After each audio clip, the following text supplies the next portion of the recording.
Good morning to all of you. साथियों, आज हम लोग प्रस्तावना की शुरुआत कर रहे हैं पॉलिटी में अपने, और यह क्लास आप लोग के उपयोगी सिद्ध होगा। आज पहला यह डेमो क्लास है, तो आइए देर न करते हम अपने क्लास पे चलते हैं। प्रस्तावना की बात कहाँ से चालू हुई और इसकी जरूरत क्यों पड़ी, प्रस्तावना क्या है, इन सभी का जवाब इसमें मिलेगा। यह क्विक रिवीजन कोर्स है और सभी एग्जाम के लिए पूरे फैक्ट और कॉन्सेप्ट को तैयार आपका करवाएगा। तो जैसा कि प्रस्तावना की बात 13 दिसंबर 1946 को उद्देश्य प्रस्ताव के माध्यम से जवाहरलाल नेहरू ने विधानसभा में पेश किया। तो यहाँ से आप याद रखिएगा,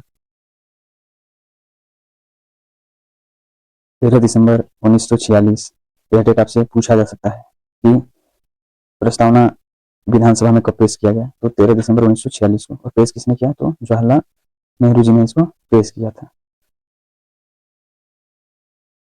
इसके बाद इसको स्वीकार कब किया गया और इसके विचार कहाँ से, तो इसको 22 जनवरी 1947 को स्वीकार संविधान सभा द्वारा विधानसभा में स्वीकार कर लिया गया कि हाँ एक प्रस्तावना होनी चाहिए। तो इसका विचार जो आया था वो हमें अमेरिका से आया था। इसका विचार कहाँ से आया, तो विचार अमेरिका से आया। अमेरिका के संविधान से हमने इसका विचार लिया है। यह सब क्वेश्चन इंपॉर्टेंट है और पूछे जा सकते हैं और पूछे भी गए हैं, इसमें कोई दो राय नहीं है। तो इसकी जो भाषा है वो भाषा ली गई है ऑस्ट्रेलिया के संविधान से। ऑस्ट्रेलिया से हमने भाषा, जैसे लिखने का जो क्रम है उसको हमने ऑस्ट्रेलिया से लिया है। और न्याय, रूस की क्रांति से हम लोगों ने बहुत कुछ सीखा, पूरे विश्व ने सीखा, और हमने वहां से बहुत कुछ सीख करके अपने संविधान में ऐड कर लिया है। तो हम लोगों ने रूस की क्रांति से हमने सामाजिक, आर्थिक व राजनीतिक न्याय को अपने प्रस्तावना में शामिल किया। सामाजिक न्याय का मतलब हो गया समाज के हर वर्ग को न्याय दिया जाएगा, कोई यहाँ पे बड़ा छोटा नहीं होगा। आर्थिक दृष्टि से सबके उत्थान के लिए काम किया जाएगा, ठीक है। और राजनीतिक न्याय, सभी को सहभागी बनाया जाएगा, ठीक है। और फ्रांस की क्रांति से हम लोगों ने क्या सीखा, फ्रांस की क्रांति से हम लोगों ने क्या हुआ, समानता, स्वतंत्रता और बंधुत्व की भावना का विकास करना। स्वतंत्रता, समानता और बंधुत्व, हम लोग छोटी छोटी बातों में फालतू में आपस में लड़ाई करते रहते हैं।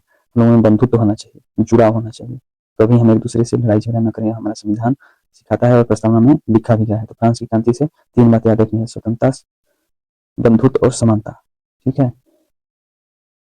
आइए, कुछ लोगों ने प्रस्तावना के बारे में कुछ कहा है, कुछ संविधान निर्माताओं ने, तो देखते हैं कि उन्होंने क्या कहा है।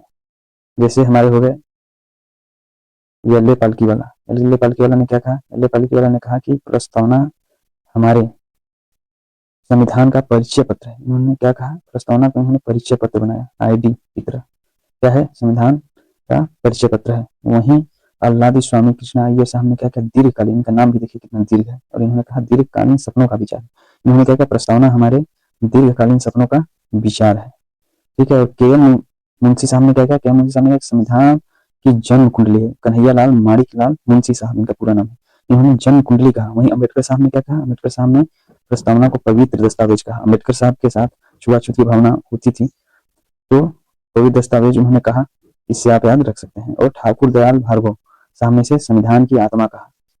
ठाकुर, ठाकुर से यहाँ हम लोग कृष्ण भगवान से भी लेते हैं, तो इससे आप रख सकते हैं कि आत्मा की बात भगवान कृष्ण ने हमेशा किया है, वही गीता पर ज्ञान दिए हैं। तो आत्मा का जब भी बात आएगा तो ठाकुर दयाल भार्गव साहब ने संविधान की प्रस्तावना को क्या कहा था, आत्मा कहा था, संविधान की आत्मा कहा था, ठीक है। तो आज यहीं तक, फिर अगले क्लास में, छोटे छोटे क्लास में हम कंप्लीट करेंगे, जो आने वाले क्लास आगे लंबी अवधि के होते जाएंगे। अभी संविधान में संशोधन है, उस